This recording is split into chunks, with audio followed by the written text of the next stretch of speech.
Friday, everyone. How is everyone doing? Non-farm payroll Friday. Hope everyone rested well and is prepared for the final day of trading this week. So, non-farm payrolls coming in stronger than expected, coming in at 678,000 versus forecast of 400. Unemployment rate dropping, forecast 3.9, coming in at 3.8. Previous was 4%. Average hourly earnings coming in lower than expected, significantly lower expected. That's a little hitch in this report. Forecast at 0.5% month over month, coming in at 0. Average hourly earnings also in a year-over-year basis, missing, coming in at 5.1 versus 5.8 expected. Participation rate ticking up a little bit, 62.3 versus 62.2. How is everyone doing? Ken asks, good morning. Do you think the non-farm payroll will change the mood of the market from bearish to bullish? That's a question if Bob can join. I just look at the charts. I mean, this is the only thing that was sort of iffy in this report was the average hourly earnings, but this shows that, I mean, this to me would be just guaranteed that, you know, they can hike into some more strength. Morning, Jake. Good morning, Wavy. Good morning, Kalani. Let's end the week off with a bang. Actually, I'd rather use a different word than a bang because of what's going on with Russia and Ukraine. So let's just end the week off with a really happy round of applause. Good morning, Options 22. Good morning, Sterling. Morning, Tesla Force. Good news equals bad news, and this is why I traded the charts. I looked at the FOMC. It ticked up to 6% for no rate hike. There's going to be a rate hike. I don't even know what those people are smoking, but there's going to be a rate hike. By the way, just for the point of completeness, there were some earnings this morning, but nothing major.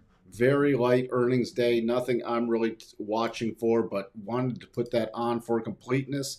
Let's take a look at the charts, though.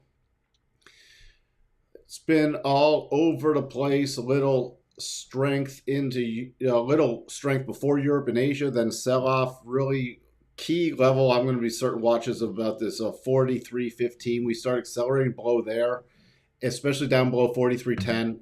Then we have down below 43.10, we have a move straight to that 42.86 area.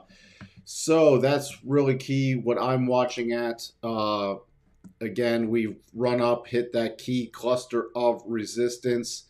And you see here, there's not many stopping points below. That's why if we do get some acceleration in the open, I'm watching that 42.86 below there. Still 42.55 area. And then below there, we have that clear path move I've talked about repeatedly. On the strong side, if we get above 43.45 with momentum, then the next major area I'm watching is really a return to this 43.92 to 4,400. Let's see. No, there was no need for an apology. Ended on a good note. Yes, we want a good note. Many rate hikes coming this year and into next. We'll see how far they get with the hikes, but they got to start off. I mean, they've got to be hiking every meeting since there's no since they're not going to do that 50 basis point hike. That's been ruled out. Ugly chart. Nas potential double. We'll take a look at that.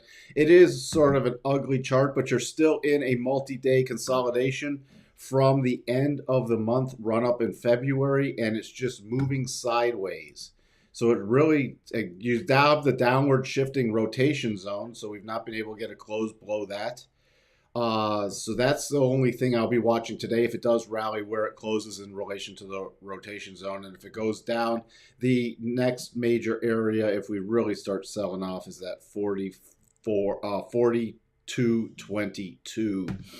NASDAQ, let's take a look at that again. Rolling down, we got some weakness coming in. Let's see, NAS potential double.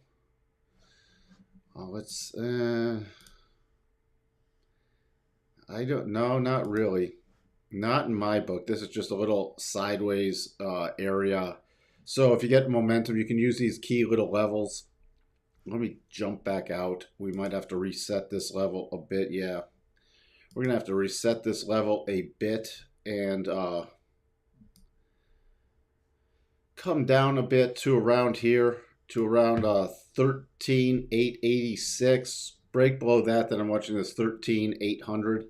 And below that, actually, I'm going to bump this down a little, about 13,770. Because we get below 770, we're into this clear path move. So that's a downside. So I'll get pretty bearish if we break 13,770. To the upside, not much for me to do besides switch cameras. Not much for me to do until we get from the bullish side, until we get above this 14,120 area again. If you want to be a little more aggressive, a 14,060, you can see here 14,060, this little high. You get into there, we got a little clear path move, but not much. Then I target about 14,190 and then 14,264.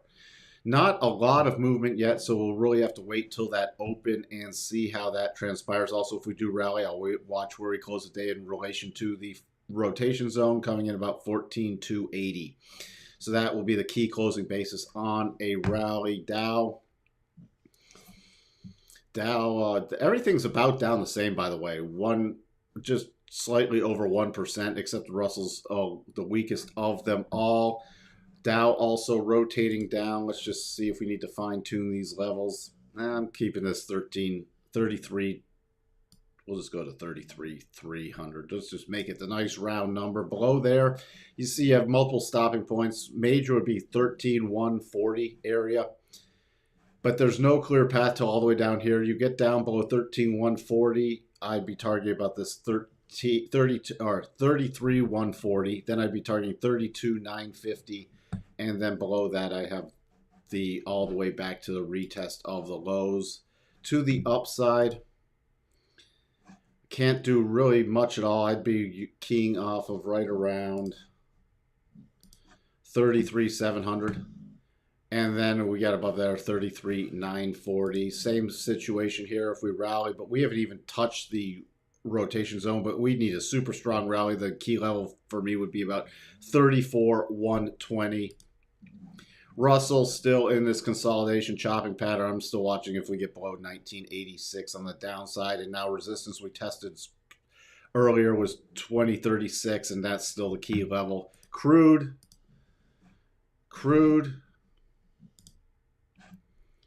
No more double bottom on the. See, this is technically a little trickier now because it's really sloppy. I just want to see where this target takes us. If you went from this low and see that can't use it, so there's no double today. This would just be a breakout play. A breakout play to me would be above roughly 112, and even though this got really sloppy with this shoulder, I'll still watch if we do break below this neckline defining point about 106.40. That's going to still be key, and I will watch these targets just because we have a clear path move down here. Gold up slightly. But just not being able to get a ton of traction. If we do get above this 1960, I'll watch that return to 1980. Silver just moving sideways, burning off its overbought condition and letting the 8 catch up. So we'll see, and basing by these prior highs. So we'll see if we get some 8 pushing the price going into next week. Notes back up, big rush last night with those reports of the targeting that nuclear power plant in Ukraine, but then sort of pulling back off of that. So bigger picture with the notes, again, you'll have these reactions, bigger picture, pulling back to that daily rotation zone and moving back up. This is not a double top. Why? Because let's just always verify. Oh, nope. See, the second target is within the candle wick. So if we just break below that point, my target would just be these prior lows. And you see that my significant level of the upside is still 128.24. I will be watching that for a closing basis. Dollar is really strong. Finally through the next major cluster. I'm pulling it back here to see the next key areas. 98.76 and then 99.79 are the. So 99.79 is the higher target, and support coming in pretty much on any pullback now. This prior key pausing area 97.25 and then the rising rotation zone. What else do we get? What else do we see? Let me get to. They said 6 rate hikes pricing in the S&P. I'm not buying that either. Let's see. Dumb money will buy after the open. What? That might be true, Rich. I think there's a chance of a sell-off today. Again, I gave you my levels. I don't have any thoughts besides either that. I just got to trade the strength. We're still in this consolidation phase. I got to trade either the strength or the weakness and judge that off the open, because right now we're not doing. Oh, Bob's here. Hold on. Stop the presses. So, wait. I'm flustered now. Nobody sent me a reminder. Huh? Nobody sent me a reminder. I texted you, but I kept checking Twitter, but apparently the people in this live stream are not Twitty people. We're not. Oh boy! See, now you got Big Head Mike on here. I don't want Big Head Mike. I want Little Head Mike. Hold on. I'm all over the place this morning. There we go. What's up, guys? All right. We want your take on non-farm payrolls. Since you're smarter than me, I can just read lines on the chart. I don't know how to analyze anything. Shut up, Mike. Non-farm payrolls was overall very, very strong. The weakest part, and the thing that would theoretically be good news for the Fed, was average hourly earnings actually fell, was revised lower, and was lower than forecast. So last month was revised to 5.5%. That's still a gain, and that's still a large number. I believe it was 5.6 or 5.7 last month. The actual average hourly earnings up 5.1%, expected up 5.8%. Now, that's not necessarily, that would be the only piece of good news in this for the Fed, okay, in terms of maybe backing off on raising rates a little bit quicker and being a little bit easier to the economy. I want to look at yields real quick because I see what the market's doing. The market rallied a tiny bit and then kind of came back off to levels that it was at. So I marked the Treasury yields this morning, and let's see if we've moved much. 3-month was at 36. It's still at 36. 10-year was 179. It's now 175. 2-year was 150. It's 149. So yields are dropping. That's saying, well, okay, what's that saying? To me, it's pretty obvious what it's saying, but it's basically saying that the average hourly earnings piece was a sort of, they're taking it as if there's no wage spiral. Now, I'm looking at it differently. I really am. And I don't know if I'm right about this or not, but the hiring slowed. Okay. The jobs were created, but the hiring slowed. People are not hopping from one job to another because of increases in money. Okay. So that means it's lower end jobs that are getting rehired again. And that has to do with, this particular number doesn't have all of it in there, but that has to do with mandates coming off, easing, the mandate easing outdoor restaurant dining or indoor restaurant dining, things like that actually started last month and went full on to the bigger cities this month. So next month's number, we're likely to see the same dynamic. And that would be how you would check my theory. Next month is the wage number again, up, but not as much, because this would be, again, lower wage workers getting jobs. You don't see servers tips in the wage numbers. You see their hourly, which in a lot of cities is below minimum wage. Right. And one of the biggest additions in the job numbers was hospitality and service workers. That's restaurants. Okay. So that's a big part of this number. Now, the administration is going to tout it as, we're back, all this stuff. Keep in mind that every time they say we've added this many jobs, they're below the CBO projection of job levels pre-pandemic. In other words, before we were using the word pandemic, the Congressional Budget Office was projecting job growth. We're about 300,000 below what that projection would have been without a pandemic in terms of total jobs.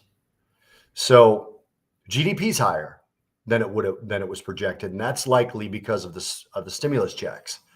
But job growth is actually lower.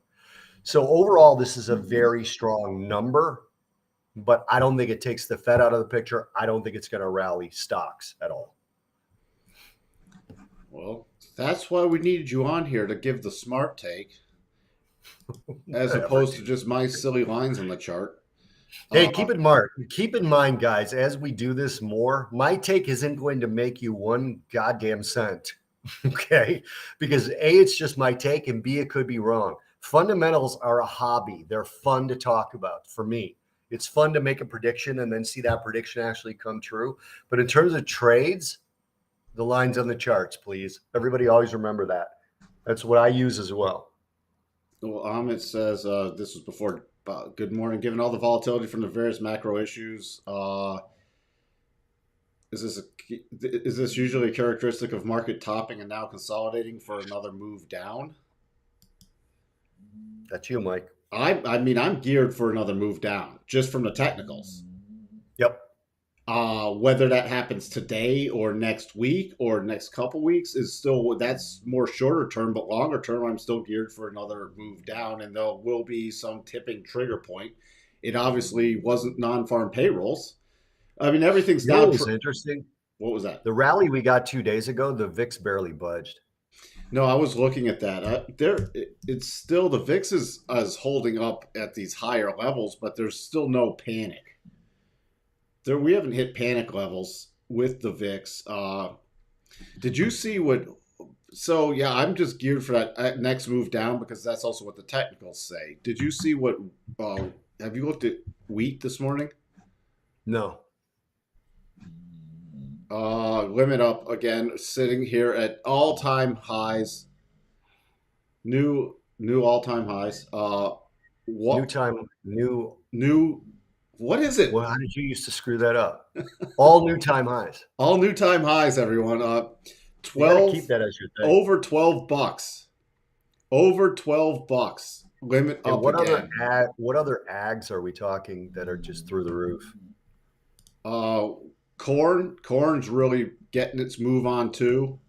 You can see broke yesterday above these prior major swing highs, 734, closing in on the next cluster area, 789 to 794. So that's going to be key. Beans lagging, but holding at the highs. You know, retesting these. So this is inflation. Oh, and also copper. What happened with copper today? I didn't look at that. Copper smelting in February. It actually fell at the end of February from January. So supply issues there. Also, Russia exports smelted copper. So it's supply issues. One part has to do with China and the Lunar New Year. They actually slowed their smelting. And the second part of the jump, it's now 4 days in a row for copper, right? The second part of the jump is Russian exports are going to be basically off the market now as companies actually self-sanction. Copper, I don't believe, was sanctioned, but companies are self-sanctioning, not ordering stuff from Russia, thinking they can't get the shipments out, even if they are allocated the shipments. Yeah, and copper is really taken off down.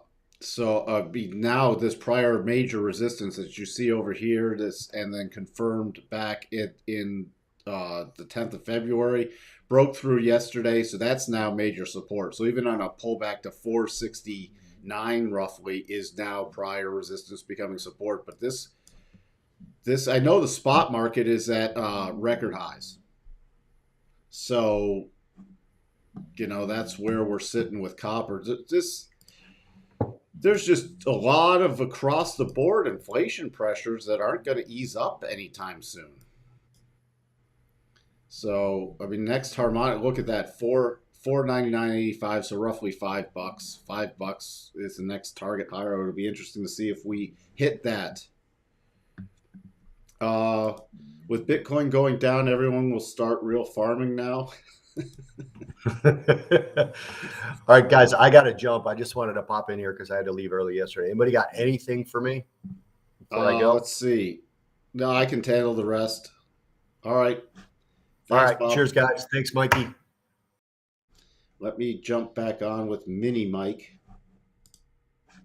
Mini Mike. There's Mini Mike. I'll just take a couple of questions. Well, I'm just looking at Bitcoin. Bitcoin now breaking through that significant level, that 42,000. But this could easily, if it gets a little more selling pressure, retest 33,929. Ethereum also down. Remember, we still have the potential double on that. Let's see what else. Then I got to wrap up for the do the same rules of parabolic up moves leading to parabolic down moves. Yes. When stuff gets resolved, you generally get the vertical up, vertical down. There will be, remember, you'll probably have more hitches on the way down with the commodities. And I don't think it'll wipe out the whole move. But this very end parabolic, yes.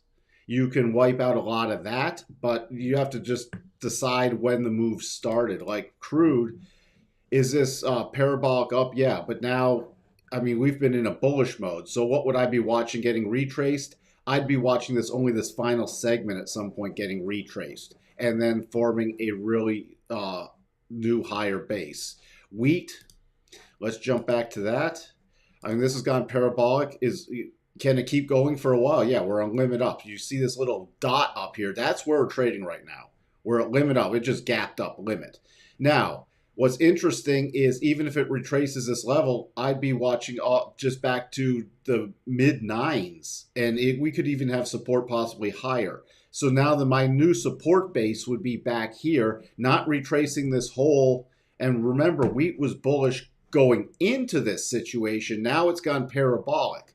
So we'll analyze this from forming a new higher base. So wiping out at some point this final move, yeah. But getting all the way back down here, not looking likely at this point. With that, thank you for joining. One live stream today coming in this afternoon at 3:30. Just one live stream today. We'll take a look at, we could do a brief market wrap up and take a look at any stocks you want. And then remember, live stream probably Sunday, 3 p.m. this time, 3 p.m. Central Time for the live stream on Sunday. With that, everyone, have a great Friday trading day, and I will talk to everyone later. Bye.